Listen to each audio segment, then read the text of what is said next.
നമ്മുടെ കഴിവുകളെ പ്രശംസിച്ച് സംസാരിക്കുന്ന സംസാരങ്ങൾ കേൾക്കുന്നവരാണ് ഞാനും നിങ്ങളും. ഇങ്ങനെയുള്ള സാഹചര്യത്തിൽ ഒരു ചെറിയ ദുആ ചെയ്യുവാനായി ഹബീബായ തങ്ങൾ നമ്മളെ പഠിപ്പിക്കുന്നു. അല്ലാഹുമ്മ ലാ തുആഖിദ്നി ബിമാ യഖൂലൂന വഗ്ഫിർ ലി മാ ലാ യഅലമൂൻ വജഅൽനി ഖൈറൻ മിമ്മാ യളുന്നൂൻ.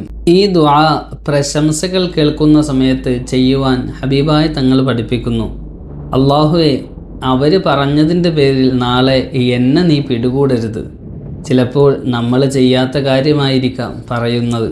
അവർക്കറിയാത്ത എന്നിലുള്ള തെറ്റുകൾ, എന്നിലുള്ള കുറ്റങ്ങൾ നീ എനിക്ക് മാപ്പാക്കി തരണമേ.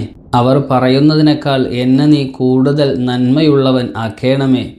ഈ രൂപത്തിൽ ദുആ ചെയ്യണം എന്ന് ഹബീബായ റസൂലുള്ളാഹി സ്വല്ലല്ലാഹു അലൈഹി വസല്ലമ തങ്ങൾ പഠിപ്പിക്കുന്നുണ്ട്. നല്ല നല്ല കാര്യങ്ങൾ ചെയ്ത് ഒരുപാട് പ്രശംസകൾ കേൾക്കാനും അവിടെയെല്ലാം ഈ ദുആ ചെയ്യാനും അല്ലാഹു നമുക്ക് ഭാഗ്യം നൽകുമാറാകട്ടെ.